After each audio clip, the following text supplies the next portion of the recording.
अस्सलाम वालेकुम। आखिरकार पाकिस्तान में 40 साल बाद गोल्ड मेडल आ ही गया।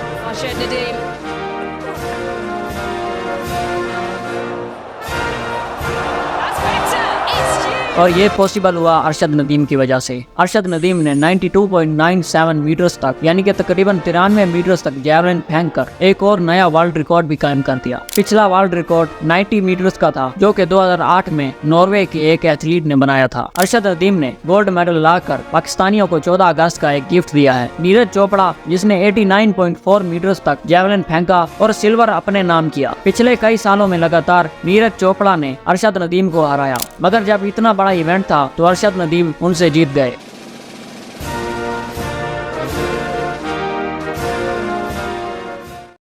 चलिए अरशद की जर्नी के बारे में थोड़ा जान लेते हैं और उनको किन किन मुश्किलात का सामना हुआ ये भी जानते हैं। अरशद नदीम मियां चन्नू के एक छोटे से घर में पैदा हुए और बचपन से ही उनको खेल वगैरह का शौक था। अरशद नदीम के जो आस पड़ोस वाले थे वो अरशद नदीम को हर वक्त कहते रहते थे कि ये जैवलिन थ्रो को छोड़ दो और कोई छोटी मोटी नौकरी करो, क्योंकि अरशद नदीम के वालिद एक कंस्ट्रक्शन वर्कर थे और वही सिर्फ घर के लिए कमा कर लाते थे। अरशद नदीम ने स्पोर्ट्स को शुरू ही इसलिए किया ताकि स्पोर्ट्स कोटा की वजह से उन्हें कोई छोटी मोटी नौकरी मिल जाए। पहले उन्होंने क्रिकेट को शुरू किया और फिर उसके बाद जैवलिन थ्रो में उनका शौक पैदा हुआ और ये शौक ऐसा बढ़ा कि उन्होंने पाकिस्तान के लिए गोल्ड मेडल ला कर दे दिया। अब जब अरशद नदीम गोल्ड मेडल जीत चुके हैं तो सारे पॉलिटिशियन और बड़े बड़े लोग और हमारे अपने पीएम इसका क्रेडिट लेने आ गए। उनकी जीत के बाद अपने पीएम शहबाज शरीफ ने एक वीडियो रिकॉर्ड करवाया, जरा देखिए।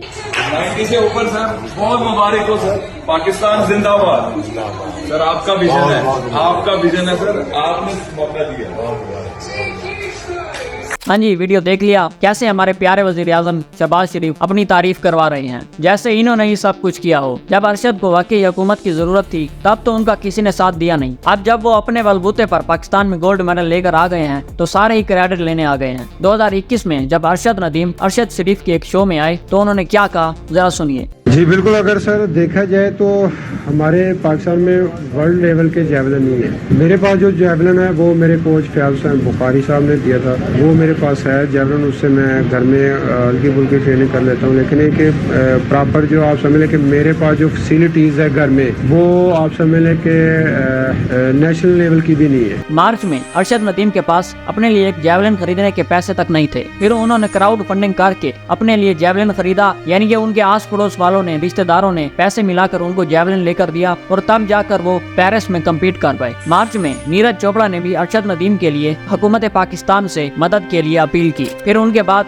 अरशद नदीम को कुछ स्पॉन्सर्स मिले और उसके बाद ही कुछ हालात बेहतर हुए। और अगर आप वीडियो यहाँ तक देख चुके हैं तो चैनल को सब्सक्राइब भी कर दें। जबकि अगर हम कंपैरिजन के लिए नीरज चोपड़ा की मिसाल लें तो बीबीसी के एक रिपोर्ट के मुताबिक भारतीय हुकूमत ने नीरज चोपड़ा को टोक्यो ओलंपिक से पहले 170 जैवलिन खरीद कर दिए और अरशद नदीम ने बीबीसी को बताया कि मार्च में उनके पास जैवलिन खरीदने के लिए 7-8 लाख रुपए तक नहीं थे और पाकिस्तानी हुकाम ने भी इनकी मदद नहीं की। जबकि नीरज चोपड़ा पिछले साल दिसंबर से इस साल फरवरी तक साउथ अफ्रीका में ट्रेनिंग करते रहे और मार्च से मई तक उन्होंने तुर्की में ट्रेनिंग की। इंडियन हुकूमत ने 2021 में टोक्यो ओलंपिक से पहले नीरज चोपड़ा पर तकरीबन 7 करोड़ इंडियन रुपीस खर्च किए और 2024 में पेरिस ओलंपिक से पहले नीरज स्वीडन में एक जर्मन कोच से ट्रेनिंग करते रहे। जबकि अरशद नदीम पंजाब के एक स्टेडियम में अपने आप के दम पर ही ट्रेनिंग करते रहे। उन्होंने अपनी ज्यादातर ट्रेनिंग बांस से बने हुए एक जैवलिन से की और उनके घर में जो एक्सरसाइज के लिए वो वेट्स यूज करते थे वो अपने ही दस्ती बने हुए थे, यानी कि घी के डब्बों में वो सीमेंट को भरकर उनको एक लकड़ी पर लगाकर अपनी ट्रेनिंग करते थे। इस सब के बावजूद आज उन्होंने पाकिस्तान के लिए गोल्ड मेडल लाकर दिखाया। ये अरशद नदीम के गोल्ड मेडल जीतने के बाद की फोटो है, जरा आप भी देखिए कि कैसे वो फूट फूट कर रो रहे हैं, क्योंकि एक ऐसा इंसान जिस पर एक ऐसा वक्त भी था कि उसके पास एक जैवलिन खरीदने तक के पैसे नहीं थे और आज वो गोल्ड मेडल जीत चुका है। ये फोटो अरशद नदीम की सारी मेहनत को बयां करती है। इतनी मेहनत करके जीतने के बाद भी तो लोग आपकी मेहनत का क्रेडिट लेने आ जाएं तो बुरा तो लगता ही है ना। अरशद नदीम ने वाकई साबित कर दिया है कि अगर आप में इंस्पिरेशन और मोटिवेशन है कोई काम करने की तो आप वो काम खुद के बलबूते पर भी कर सकते हैं। और हंसी तो मुझे उन लोगों पर आ रही है जो अरशद नदीम की जीत का क्रेडिट लेने आ गए। जब आपने कुछ किया ही नहीं तो क्रेडिट किस बात का। जब अरशद को आपकी जरूरत थी तब तो आपने उनका साथ दिया नहीं,